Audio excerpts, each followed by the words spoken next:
حبیب بن نبی ثابت نے بیان کیا، ان سے ابو العباس نے اور ان سے حضرت عبداللہ بن عمرو بن عاص رضی اللہ عنہ نے بیان کیا کہ مجھ سے رسول اللہ صلی اللہ علیہ وسلم نے دریافت فرمایا، کیا میری یہ خبر صحیح ہے کہ تم رات بھر عبادت کرتے ہو اور دن بھر روزانہ روزہ رکھتے ہو؟ میں نے عرض کیا، جی ہاں۔ آپ نے فرمایا، لیکن اگر تم اسی طرح کرتے رہے تو تمہاری آنکھیں کمزور ہو جائیں گی اور تمہارا جی اکتا جائے گا۔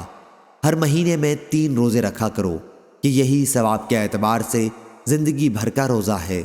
یا آپ صلی اللہ علیہ وسلم نے فرمایا کہ زندگی بھر کے روزے کی طرح ہے۔ میں نے عرض کیا کہ میں اپنے میں محسوس کرتا ہوں۔ مسعر نے بیان کیا کہ آپ کی مراد قوت سے تھی۔